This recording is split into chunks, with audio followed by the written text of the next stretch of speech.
Continuamos hoy, amigo oyente, nuestro viaje por la Epístola a los Hebreos. Y ante nosotros tenemos otro gran capítulo en esta epístola, en este maravilloso libro que estamos estudiando. Nos encontramos en una sección muy práctica de la Biblia. Comenzamos observando allá en el capítulo 11 que Cristo nos trae mejores beneficios en las obligaciones del día de hoy. Hemos visto que eso viene a través de la fe. Fe es una realidad, no es algo que uno sueña. El capítulo 11 ha sido llamado el capítulo de la fe de la Biblia, y eso es cierto. Nosotros llamaríamos al capítulo 12 el capítulo de la esperanza de la Biblia. Ahora, si eso también es cierto, entonces llamaríamos al capítulo 13, el último capítulo de esta epístola a los Hebreos, el capítulo del amor de la Biblia. Nos encontramos ahora en el capítulo 12, y este es el capítulo de la esperanza. Y lo dividimos de la siguiente manera. Y vamos a pasar por estos detalles rápidamente, pero es algo que también nos va a ayudar a comprender mejor. En primer lugar, tenemos la carrera cristiana, en los primeros 2 versículos. Luego tenemos los creyentes, que ahora se encuentran en contienda y conflicto. Eso lo vemos en los versículos 3 al 14. Y luego, comenzando con el versículo 15, y hasta el final del capítulo, tenemos la 6ª señal de peligro en este libro. Esta señal es el peligro de la negación. Bien, entonces comencemos nuestra lectura en este capítulo 12 de la Epístola a los Hebreos, donde tenemos una maravillosa declaración presentada en los 2 primeros versículos. Y allí leemos: Por tanto, nosotros también, teniendo en derredor nuestro tan grande nube de testigos, despojémonos de todo peso y del pecado que nos asedia, y corramos con paciencia la carrera que tenemos por delante, puestos los ojos en Jesús, el autor y consumador de la fe, el cual por el gozo puesto delante de él, sufrió la cruz, menospreciando el oprobio, y se sentó a la diestra del trono de Dios. Quisiéramos observar muy detenidamente estos 2 versículos. Son realmente maravillosos y necesitan comprenderse bien. En la primera parte de la epístola a los Hebreos tenemos el peligro de deslizarnos. Simplemente el ser oidores y deslizarnos sin hacer nada en cuanto a la salvación de Dios. En la última parte, el escritor habla a los creyentes y del peligro de permanecer inmóviles, de quedarnos estancados en un mismo lugar. Participemos en la carrera, avancemos, movámonos, pero no nos deslicemos. Somos corredores. Deberíamos decir que el peligro mayor en la vida cristiana, en este punto en particular, es el peligro de permanecer inmóviles, sencillamente en un mismo lugar sin hacer nada. Se dice que en los lugares donde hace mucho frío, donde hay grandes nevadas, que si uno se llega a perder en la intemperie, siempre existe el peligro de congelarse y morir. Cuando esto ocurre, lo primero que le sucede a la persona es que quiere dormirse. Para poder sobrevivir, uno debe luchar contra esto. Uno no debe dormirse, tiene que seguir avanzando. Si uno no sigue moviéndose, entonces se congela y se muere. Ahora nosotros diríamos que ese es el gran peligro de los creyentes hoy. El peligro de no hacer absolutamente nada, de dormirse. Diríamos que esto es mucho más peligroso que el peligro de deslizarse, o de ser nada más que oidores. Eso es bastante malo. Pero lo que tenemos aquí es algo verdaderamente trágico, el de permanecer siempre en el mismo lugar donde uno está. Quizá ya hemos contado la historia de un vaquero que había ido a una reunión hace mucho tiempo. Allí estaba una anciana vestida muy a la moda de aquel día, y ella se levantó para dar su testimonio y dijo: «El Señor llenó mi copa hace 20 años. Nada ha entrado allí, ni tampoco nada ha salido». Y este vaquero que se encontraba en la parte de atrás de aquel lugar dijo: «Esa copa tiene que estar llena de renacuajos ahora». Y creemos que esa es la condición de muchos creyentes en el presente, amigo oyente. Ellos están diciendo: «El Señor ha llenado mi copa». Pero ésta no está rebosando, siempre permanece igual. Así es que estamos de acuerdo con este hombre que hay muchos renacuajos en las copas de estas personas que se están jactando de esta manera en el presente. Por tanto, se nos dice que debemos avanzar, debemos vivir por la fe. ¿Por qué?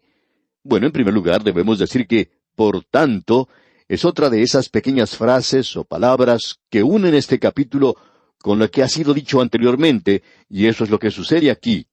Dice, por tanto, nosotros también, teniendo en derredor nuestro tan grande nube de testigos. Por mucho tiempo pensábamos que esos testigos de que se habla aquí eran los santos que se mencionan en el Antiguo Testamento, y muchos de ellos son mencionados en el capítulo 11 de esta epístola. Es como si estuvieran sentados en las tribunas observándonos a nosotros correr en esta carrera de la vida. Bueno, hablando francamente, pensaríamos que no hay ninguna otra cosa que pueda ser más aburrida para ellos que observarnos a nosotros correr esta carrera cristiana aquí. Esto debido a la forma en que corremos algunos de nosotros. Pero en realidad no quiere decir eso. Y aunque esto no se aplica realmente a lo que enseña este capítulo, quisiéramos mencionar una historia que es algo sentimental y que creemos enseña algo. Escuche usted.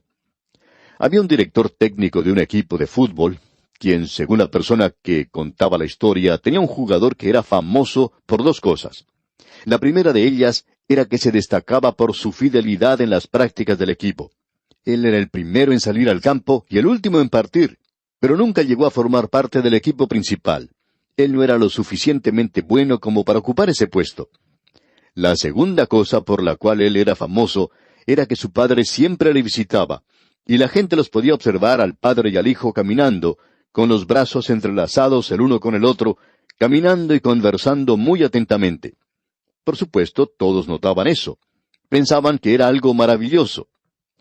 En una ocasión, el director técnico del equipo recibió un telegrama diciendo que el padre de este muchacho había fallecido, y ellos pensaban que este hombre tenía que comunicarle esa triste noticia al joven jugador.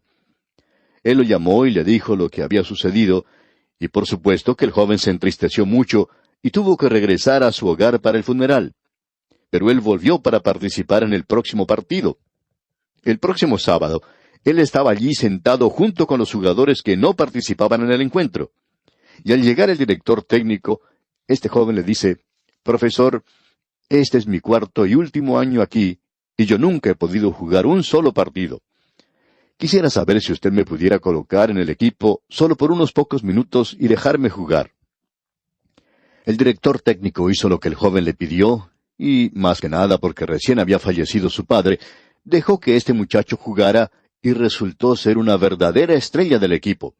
Nunca había visto él a nadie jugar de la manera brillante como había jugado este muchacho. Así es que no solo dejó que jugara unos minutos, sino que permitió que jugara todo el encuentro. Cuando finalizó el juego, llamó al muchacho a un costado y le dijo, «Oye, yo nunca he visto a nadie jugar de la manera en que has jugado tú hoy. Hasta ahora eras uno de los peores jugadores que teníamos en el equipo. Quisiera que me explicaras esto». Y el muchacho le contestó, «Bueno, profesor, mi padre era ciego, y esta es la primera oportunidad que él tiene de verme jugar fútbol». Bueno, amigo oyente, si este versículo en las Escrituras que hemos leído aquí en el capítulo 12 de la Epístola a los Hebreos indica que aquellos que han partido antes de nosotros nos están observando, entonces podría ser cierto. Pero desafortunadamente esa interpretación no tiene base alguna. Estos testigos no están en realidad sentados allí como en una tribuna. Ellos son los que ya han corrido la carrera aquí en la tierra. Ellos son los que han corrido la carrera, y usted y yo somos los que estamos observando desde las tribunas, de la misma manera en que lo hicimos en el capítulo 11. Les observamos a ellos correr la carrera de la vida. Y ellos la corrieron y la corrieron por fe. Aquellos que podrían ser llamados un éxito completo por el mundo, lo hicieron por fe, amigo oyente. Y aquellos que sufrieron mucho y que el mundo llamaría una derrota miserable, aquellos que sufrieron y fueron muertos por la espada, aquellos que sufrieron y soportaron esto, lo hicieron también por la fe, y son tan héroes como los anteriores. Y ellos nos testificaron a nosotros. Nosotros los estamos observando a ellos, y los hemos podido ver al marchar ellos a través del capítulo 11. Estamos seguros que usted podría recorrer las páginas del Antiguo Testamento y encontrar muchos más. Porque el escritor dijo que le faltaba el tiempo para mencionarlos a todos. Había muchos allí. Ellos nos testificaron y nos animan a nosotros a correr por fe, a vivir por la fe. La vida del creyente aquí es comparada a una carrera griega. El Señor Jesucristo es el camino hacia Dios, y a lo largo del camino, el creyente es un soldado que se debe mantener firme. Como creyente, él debe andar, pero como atleta, él tiene que correr la carrera, y un día nosotros vamos a volar, amigo oyente, y eso ocurrirá en el rapto de la iglesia. Nosotros vamos a viajar a través del espacio hacia la Nueva Jerusalén. Ahora aquí se nos dice, nosotros también, teniendo en derredor nuestro tan grande nube de testigos, despojémonos de todo peso. Aquí no tenemos una señal de peligro, sino que tenemos un desafío. Despojémonos de todo peso y del pecado que nos asedia, y corramos con paciencia la carrera que tenemos por delante. Lo que se nos está diciendo es que nosotros debemos salir de la tribuna, que descendamos a la pista atlética de la vida y que hagamos aquello que Dios nos ha llamado a hacer, y a lo que Él nos ha llamado a vivir, donde nosotros vivimos y actuamos y tenemos nuestro ser. Vayamos a la carrera y corramos la carrera cristiana. Este es el pensamiento que tenemos aquí. Hay muchos creyentes que siempre se mantienen en el mismo lugar. Aquí tenemos el pensamiento de que debemos correr con paciencia. Se nos dice aquí, corramos con paciencia la carrera que tenemos por delante. Pero nosotros debemos hacer dos cosas. Una de ellas es que debemos despojarnos de todo peso y del pecado que nos asedia. Dios nos ha salvado del pecado. Él nos ha llevado a los cielos, en realidad, al lugar santísimo. Y asimismo nos hizo sentar en los lugares celestiales con Cristo Jesús. Él nos ha dado el Espíritu Santo. Luego, usted y yo tropezamos y caemos y andamos de un lugar para otro como una persona perdida en la oscuridad. Ahora, ¿qué es lo que anda mal hoy con la vida cristiana en la forma en que está siendo vivida en el presente? Bueno, volvemos a regresar a lo que siempre decimos, porque pensamos que esa es en realidad la respuesta. El problema es que los creyentes no van a Dios. Muchas veces ellos son salvos, comienzan a dar su testimonio, y eso es todo lo que llegan a tener. Nunca comienzan a estudiar la palabra de Dios. Eso es lo importante. Es como esa pequeña niña que una noche se cayó de su cama, y su madre corrió a recogerla porque la muchachita comenzó a llorar mucho. Y la mamá le pregunta, «Hijita, ¿cómo es que te caíste de la cama?» Y la niña llorosa le contesta, «Creo que me quedé muy cerca del lugar donde entré». Amigo oyente, ese es el problema de los creyentes hoy. Tropezamos y caemos y fracasamos hoy. Y todo eso es porque nosotros permanecimos demasiado cerca al lugar donde entramos. Debemos continuar hacia adelante, amigo oyente. Esta es una carrera. Ahora aquí se nos dice, despojémonos de todo peso y del pecado que nos asedia. La vida cristiana, repetimos, es una carrera donde todos van a ganar. Esta es la única carrera donde todos ganan. El apóstol Pablo lo expresó de la siguiente manera. ¿No sabéis que los que corren en el estadio, todos a la verdad corren? Todos corren para obtener el premio. Luego Pablo también dice, yo de esta manera corro, no como a la aventura. Y luego él reprendió a algunos de sus seguidores diciendo, vosotros conocíais bien. ¿Quién os estorbó para no obedecer a la verdad? Las condiciones que debemos ver en primer lugar es que debemos ser animados por estos testigos. Ellos no son sencillamente espectadores, sino que ellos están testificándole a usted mismo, amigo oyente. Ellos están animándole a usted. Ellos están tratando de animarle a usted a que corra esa vida cristiana. Abraham nos podría decir a usted y a mí, sigan adelante, sigan por la fe. Moisés nos está diciendo esto a usted y a mí, sigan adelante por la fe. Daniel nos dice, sigan adelante por la fe. Ahora aquí tenemos dos condiciones. Despojémonos. Eso es lo primero y es algo negativo. Despojémonos de todo peso y del pecado que nos asedia. ¿Qué es lo que quiere decir con esto de despojarnos de todo peso? Bueno, es sencillamente lo siguiente. Todo peso es algo que no se necesita en una carrera. Es algo que, por supuesto, no es esencial. No debemos estar usando peso. En cierta ocasión había un corredor muy famoso, quien también era un buen creyente. Antes de comenzar la carrera, él daba 2 o 3 vueltas utilizando unos zapatos para tenis. Luego él se detenía, se los quitaba y se ponía otros zapatos más livianos. Un joven que lo estaba observando le preguntó por qué se cambiaba los zapatos. Él ya tenía sus zapatos de tenis. ¿Por qué se los quitaba? Y este corredor sencillamente tomó uno de los zapatos de tenis y lo lanzó al aire. Luego tomó otro de los zapatos de los más livianos y también lo lanzó al aire. Y le dijo a ese muchacho que sintiera el peso. Y amigo oyente, había cierta diferencia. No había mucha, pero había suficiente diferencia en el peso como para que este joven pudiera perder la carrera. Y eso es precisamente lo que él dijo. Estos zapatos de tenis pesan un poco más, lo suficiente como para que yo pueda perder la carrera. Amigo oyente, debemos decir que en la vida del creyente hay algunas cosas que en sí y de sí no son malas, pero los creyentes no deberían andar cargados con esos pesos. ¿Por qué? Porque así uno no puede ganar. Vamos a usar aquí una ilustración, y no piense usted que estamos tratando de señalar una cosa en particular, porque esa no es nuestra intención. Usted tiene que determinar lo que puede hacer como hijo de Dios, y yo tengo que determinar lo que yo puedo hacer como hijo de Dios. Cierta jovencita se dirigió a su pastor y le preguntó, ¿está bien ir a los bailes? Y el pastor le respondió, sí, si es que tú no quieres ganar. Lo que queremos destacar es que no es sencillamente si algo está bien o está mal en la conducta del creyente. Se supone que usted como creyente va a hacer lo que está bien, y no hay entonces esa duda de si eso o aquello está bien o está mal, sino, ¿dañará mi testimonio? ¿Hará esto que yo llegue a perder la carrera?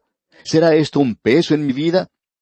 Y hay muchos creyentes que se encuentran hoy llevando un peso que no deberían estar llevando. Hay muchas cosas, amigo oyente, que no son malas. No queremos ponernos a discutir aquí de si el baile es malo o es bueno, no vamos a entrar en eso. No queremos entrar en argumentos en cuanto a estas cosas, cosas con las cuales arguyen aquellos que quieren hacer separación. Uno no lo debería hacer si es un creyente. Ahora no estamos diciendo que usted no lo puede hacer. Todo lo que estamos diciendo es, ¿está usted en la carrera? ¿Tiene usted el deseo de ganar? ¿Tiene usted sus ojos puestos en Cristo Jesús? Eso es realmente importante, amigo oyente. Ahora, ¿cuál es el pecado? Enfaticemos esto. Aquí dice, despojémonos del peso y del pecado. Aquí no está hablando de su pecado. Él está hablando del pecado.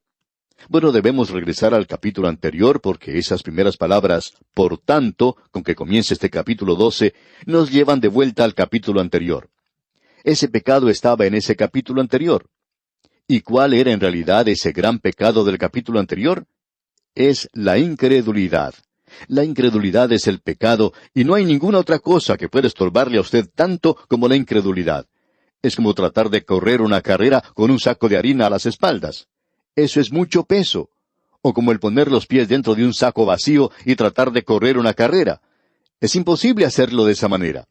Y tampoco se puede hacer así en la vida cristiana. La incredulidad, amigo oyente, es lo que nos ata a muchos de nosotros.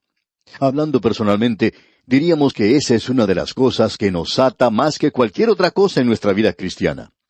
Bien, amigo oyente, vamos a continuar con este mismo asunto, Dios mediante, en nuestro próximo programa, y avanzaremos un poco más en este maravilloso capítulo 12 de la Epístola a los Hebreos. Como siempre lo hacemos, les sugerimos leer todo este capítulo 12 para estar mejor informado de lo que estudiaremos en nuestro próximo estudio. Es nuestra oración que el Señor derrame sobre usted sus ricas e incontables bendiciones.